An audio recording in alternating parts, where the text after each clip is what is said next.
In just 23 seconds, one of Hollywood's most beloved actresses would transform from America's sweetheart into a woman seething with rage, her voice cutting through the studio air like a blade, as she delivered what witnesses are calling the most brutal takedown in daytime television history.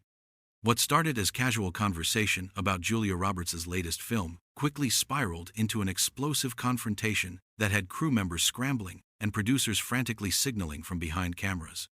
The tension that had been simmering beneath the surface finally erupted when Joy Behar made a comment that crossed every line imaginable, triggering a volcanic response that would leave the entire view panel speechless and viewers at home witnessing television gold unfold in real time.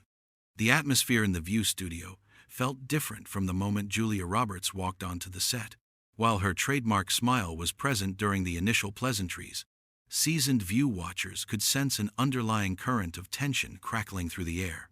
Roberts, promoting her upcoming Netflix thriller, seemed unusually guarded as she settled into the guest chair, her posture slightly rigid despite her attempts to appear relaxed. Joy Behar, never one to miss an opportunity for controversy, wasted no time diving into what she clearly thought would be easy territory.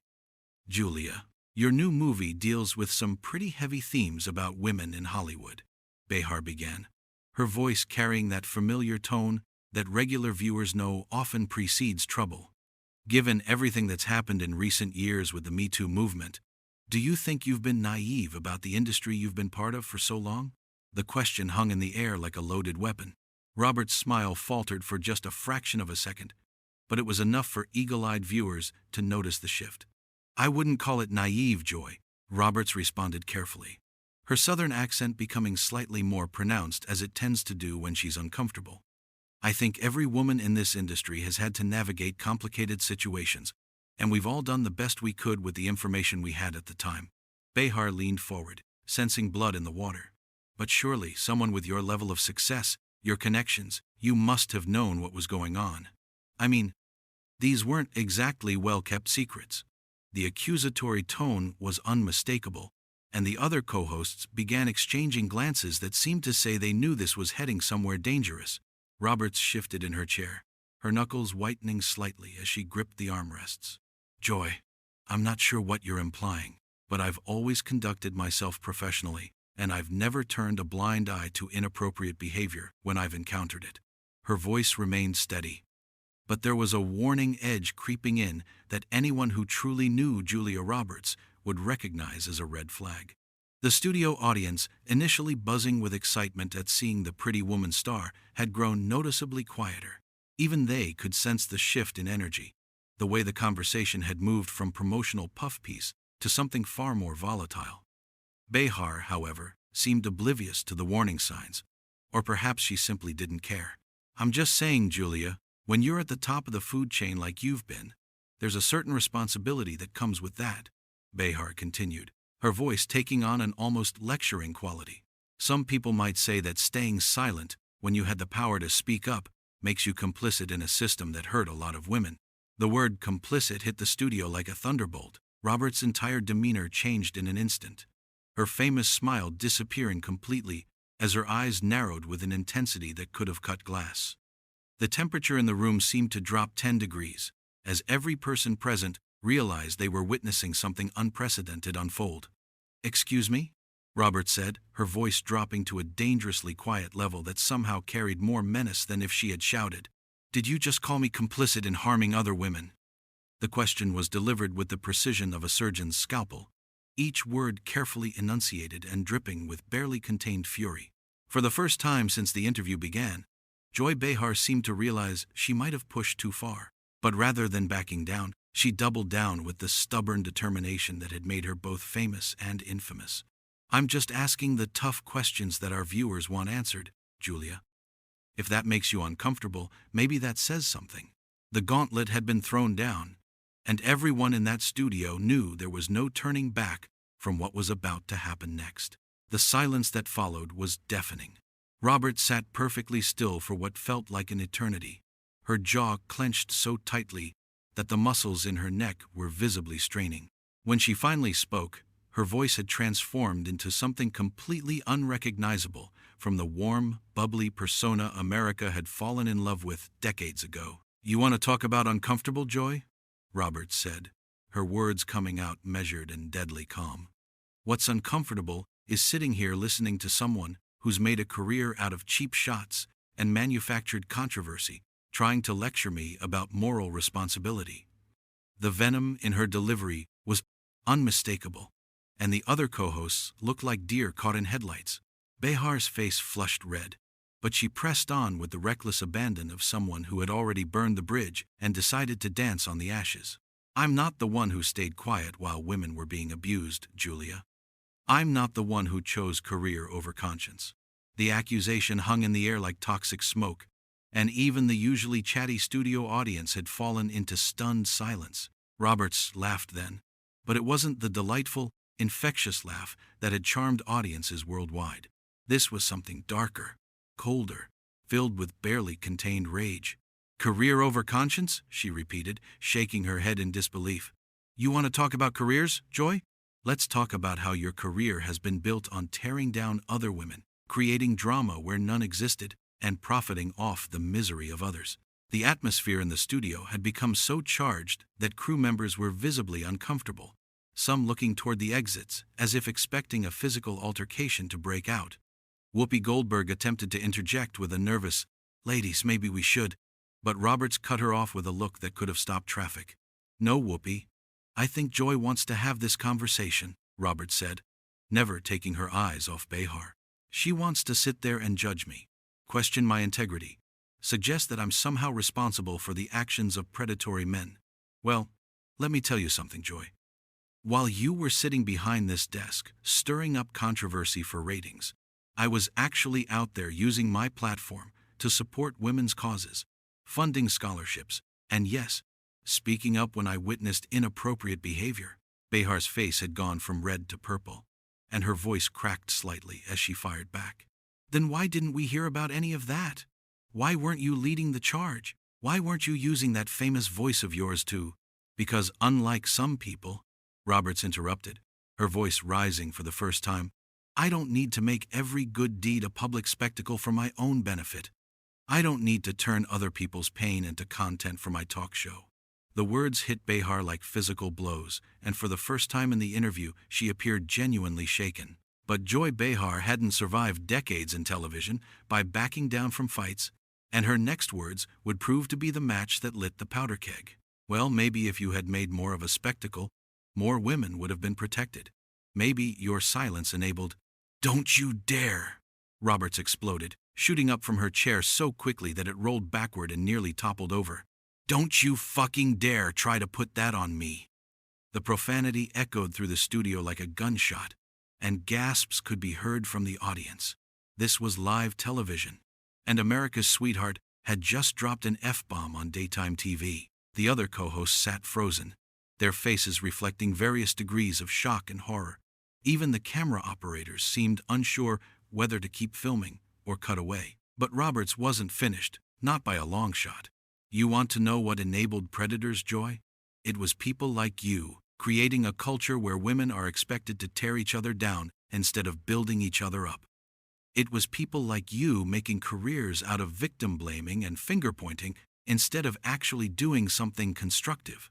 Roberts' voice was shaking with fury now, her carefully maintained composure completely shattered. Behar, perhaps realizing she had created a monster she couldn't control, made one last desperate attempt to regain the upper hand. "I think our viewers can see who's really showing their true colors here, Julia. This kind of outburst." "My true colors?" Roberts laughed again, that same cold, bitter sound. "Oh, Joy, you haven't seen anything yet. You want to see my true colors?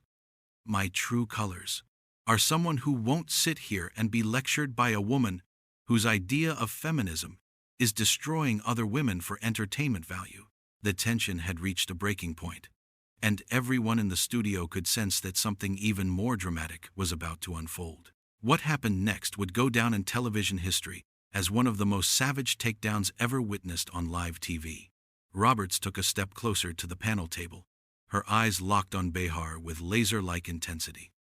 When she spoke again, Her voice was quiet but carried the weight of absolute authority. You know what, Joy? I've spent 30 years in this business being diplomatic, being gracious, biting my tongue when people like you tried to bait me into drama. But sitting here listening to you question my character, my integrity, my commitment to other women, that ends today. Robert's voice grew stronger with each word, and the entire studio seemed to lean forward, sensing they were about to witness something extraordinary. Behar, clearly realizing she had awakened something she couldn't control, made one final attempt to save face. Julia, I think you're overreacting. This is just a discussion. Overreacting? Roberts cut her off with an incredulous laugh. Joy, let me tell you what overreacting looks like. Overreacting would be me telling America exactly what I think about a woman who's made millions exploiting other people's pain for cheap entertainment. Overreacting would be me pointing out that while you've been sitting behind this desk for decades pointing fingers, I've quietly donated more money to women's causes than you've probably made in your entire career. The color drained from Behar's face as Roberts continued her methodical destruction. Overreacting would be me mentioning how many times I've heard other actresses warn each other about coming on this show because they know you'll try to create drama out of thin air just to get your precious clips for social media. Now wait just a minute, Behar tried to interject, but Roberts was on a roll and nothing was going to stop her now. No, Joy, you wanted this conversation, so let's have it. You want to talk about enabling? Let's talk about how you've enabled a culture where women can't support each other without someone like you trying to find the controversy, the conflict, the angle that makes us look bad. You've made a career out of being the mean girl at the lunch table, and frankly, I'm sick of pretending it's entertaining. The studio was so quiet you could hear a pin drop. Even the camera operators had stopped moving, afraid that any sound might break the spell of this unprecedented moment. Behar looked around desperately for support from her co-hosts, but they all seemed to be studying their notes with sudden fascination. Roberts wasn't finished. And you know what's really rich about this whole thing? You sitting there talking about responsibility and speaking up? When was the last time you used your platform for anything other than stirring up shit? When was the last time you actually lifted up another woman instead of tearing her down? I've done plenty for women. Behar finally managed to sputter out, but her voice lacked any conviction. Have you? Roberts shot back immediately. Because from where I'm sitting, all I see is someone who's confused, being loud with being important, being controversial with being relevant. You've turned feminism into a weapon to attack other women, and then you have the audacity to question my commitment to the cause. The devastation in Robert's voice was complete, but she had one final blow to deliver. You know what the saddest part is, Joy? You could have been someone who actually made a difference. You have this platform, this audience, this opportunity to do something meaningful. Instead, you chose to be a professional, mean girl who profits off division and drama. Roberts then did something that no one expected. She smiled. Not her famous megawatt smile, but something smaller, sadder, and infinitely more devastating. I came here today to talk about a movie I'm proud of, to connect with viewers who've supported my career for 3 decades. Instead, I got ambushed by someone who thinks journalism means character assassination. She picked up her purse and stood up slowly, her movements deliberate and final. Joy, I hope someday you figure out the difference between being provocative and being destructive. Until then, I think we're done here. The silence that followed was absolutely deafening. Behar sat frozen, her mouth slightly open, looking like someone who had just been hit by a truck. The other co-hosts remained motionless, none of them willing to be the first to speak after witnessing such complete annihilation. Roberts walked toward the edge of the set with the dignity of a queen leaving her throne room. Just before disappearing behind the cameras, she turned back one last time, her voice carrying clearly across the stunned studio. To the viewers at home who tuned in to see me today, thank you for 30 years of support. I'm sorry you had to witness this, but sometimes you have to stand up to bullies, even when they're hiding behind the guise of journalism. With that, Julia Roberts walked off the View set, leaving behind a shell-shocked Joy Behar, a traumatized panel, and what would become the most talked-about moment in daytime television history. The cameras kept rolling for several more seconds, capturing Behar's stunned expression and the uncomfortable shifting of her co-hosts, before finally cutting to an unscheduled commercial break. In less than 15 minutes, America had watched their sweetheart transform into a warrior, delivering a masterclass in how to destroy someone with nothing but truth and righteous anger. The confrontation was over, but the aftermath would reverberate through Hollywood and daytime television for years to come.